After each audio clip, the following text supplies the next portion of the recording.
2025 లేదా 26లో డిగ్రీ లేదా బీటెక్ చదివారా? సాఫ్ట్‌వేర్ జాబ్ కోసం ఎదురు చూస్తున్నారా? అయితే కోడ్ జ్ఞాన్ 100 డేస్ కోర్సులో చేరండి, జాబ్ సాధించండి.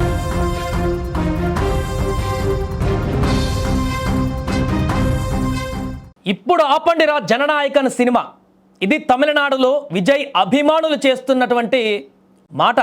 తమిళనాడులో టీవీకే విజృంభణ కొనసాగుతున్న సందర్భంలో 100 సీట్లకు పైగా మెజారిటీతో ఆధిక్యంలోకి విజయ్ దూసుకు వెళ్తున్నటువంటి సందర్భంలో జననాయకన్ తన చివరి సినిమా ఏదైతే ఉందో విజయ్కి, ఆ సినిమా పైన గత 3 నెలలుగా జరుగుతున్నటువంటి వివాదాలు, కాంట్రవర్సీ, అడ్డంకులు, వీటన్నిటికీ సినీ అభిమానులు, విజయ్ ఫ్యాన్స్ అందరూ కూడా ఇప్పుడు సంబరాలు చేసుకుంటున్నారు. డబుల్ బొనాంజా ఇప్పుడు వాళ్ళకి. ఒకవైపు విజయ్ని ముఖ్యమంత్రిగా చూసేటువంటి అవకాశం, తమ అభిమాన నటుడు అధికారాన్ని చేపట్టబోతున్నాడనేటువంటి అంశం మరొక వైపు, ఇంకొక వైపు ఆగిపోయినటువంటి జననాయకన్ సినిమా ఇక రిలీజ్ కాబోతుంది, ఇక ఎలాంటి అడ్డంకులు ఉండవు, క్లియర్గా సినిమా విడుదల కాబోతుంది కొద్ది రోజుల్లో అనేటువంటి మరొక పాజిటివ్ వార్త వారిని సంభ్రమాశ్చర్యాలకు గురి చేస్తుంది. మొదట ఈ సినిమా జనవరి 9న సంక్రాంతికి ముందు విడుదలకు కావాల్సి ఉంది. కానీ అనుకోకుండా అక్కడ సెన్సార్ బోర్డు అడ్డంకులు చెప్పడం, రకరకాలుగా వివాదాలుగా మారడం, ఆ తర్వాత అది వాయిదా పడి తర్వాత డేట్కి వెళ్ళడం చూసాం. ఆ తర్వాత మరలా ఏప్రిల్లో ఇది ఎలక్షన్లు అయిపోయిన తర్వాత, ఎన్నికల కోడ్ వచ్చిన తర్వాత, ఎలక్షన్లు అయిపోయిన తర్వాత 24న విడుదలవుతుంది అనుకున్నారు. కానీ అంతకుముందు లీక్, ఈ సినిమాకి సంబంధించి ఆన్లైన్లో సినిమా లీక్ కావడం మరొక సంచలనంగా మారింది.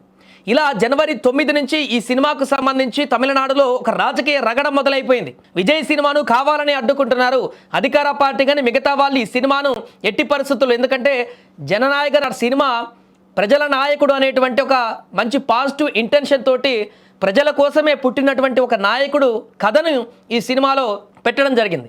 సో ఈ నేపథ్యంలో ఈ సినిమాను విడుదల కానివ్వద్దు, విజయ్కి మరింత ఆదరణ రానివ్వకూడదు అనేటువంటి ఉద్దేశంతోనే ఈ సినిమాను కావాలని ఆపారంటూ తన అభిమానులు గత కొన్ని నెలలుగా అక్కడ తమ యొక్క స్వరాన్ని వెలుబుచ్చుతున్నారు. ఈ నేపథ్యంలో ఇప్పుడు జననాయకన్ సినిమాను ఎవరు ఆపుతారో చూస్తాం. మా నాయకుడు, మా హీరో, మా అన్న ఇప్పుడు ముఖ్యమంత్రి కాబోతున్నాడు, మా జననాయకన్ సినిమాను ఎవరు ఆపుతారో చూస్తాం ఇక అంటూ కూడా అక్కడ విజయ్ అభిమానులు, యువకులు కాలర్ ఎగరేసుకుంటూ రోడ్ల మీదకి వచ్చి సంబరాలు చేసుకుంటున్నటువంటి పరిస్థితి. ఈ సినిమా ఆది నుంచి కూడా పాపం అనేక అవాంతరాలు ఎదుర్కొంటున్నటువంటి ఈ సినిమాలో సాధారణంగా మన దగ్గర ఉన్నటువంటి ఒక సినిమా డాకు మహారాజ్ సినిమాకు సంబంధించి దాంట్లో నుంచి కొన్ని సీన్స్ తీసుకొని ఈ సినిమా చిత్రీకరించినట్టుగా చెప్తున్నారు.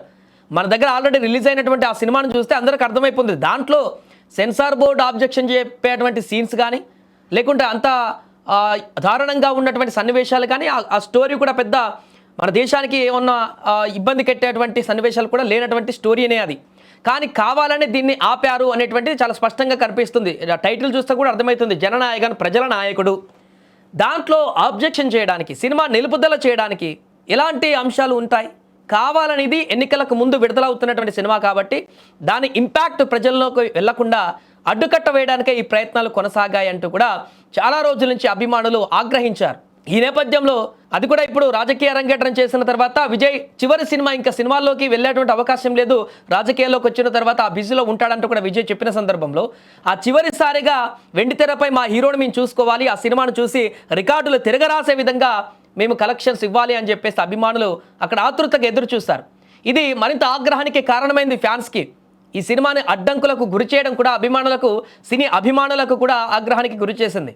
ఈ నేపథ్యంలోనే ఇప్పుడు తమిళనాడులో సునామీ సృష్టిస్తున్నటువంటి విజయ్ ఎగ్జిట్ పోల్స్కి అందనంత ఎత్తుగా అక్కడ ఫలితాలను చెవి చూస్తున్నటువంటి విజయ్ 100కు పైగా సీట్లలో ఆధిక్యాన్ని కనబరిచి ఇప్పుడు అక్కడ ప్రభుత్వాన్ని ఏర్పాటు చేసేందుకు సిద్ధమైపోయినటువంటి టీవీకే పార్టీ ముఖ్యమంత్రిగా విజయ్ ఇక్కడ ఇప్పుడు పదవి చేపట్టబోతున్నటువంటి సందర్భంలో ఇక జననాయకన్ని అడ్డుకునేది ఎవరు, ఆ సినిమాను విడుదల కాకుండా చూసేది ఎవరు అనేటువంటి ఒక తీవ్రమైనటువంటి స్వరంతో అభిమానులు ఇప్పుడు సోషల్ మీడియాలో వారి యొక్క ఈ యొక్క సంబరాలను ఒకవైపు, ఇన్ని రోజులు ఆగినటువంటి ఆవేదనను వ్యక్తపరుస్తున్నారు. ఏదేమైనా ఇక జననాయకన్ సినిమా విడుదలకు లైన్ క్లియర్ అయినట్టుగా చెప్పుకోవచ్చు. అక్కడ విజయ్ నేరుగా ఇప్పుడు అధికారాన్ని చేపడుతున్నారు కాబట్టి ఇన్ని రోజులు తన సినిమాకు వచ్చినటువంటి అడ్డంకులన్నింటినీ కూడా తొలగించుకొని మరికొద్ది రోజుల్లోనే ఇప్పుడు ముఖ్యమంత్రిగా విజయ్ ప్రమాణ స్వీకారం చేసేటువంటి అవకాశం ఉంది. కాబట్టి సింగిల్ లార్జెస్ట్ పార్టీగా ఏమన్నా మిరాకిల్ జరిగితే తప్ప, కుట్ర రాజకీయాలు జరిగితే తప్ప అక్కడ విజయ్ ముఖ్యమంత్రి అవ్వకుండా ఆపడానికి అవకాశాలు లేనేలేవు.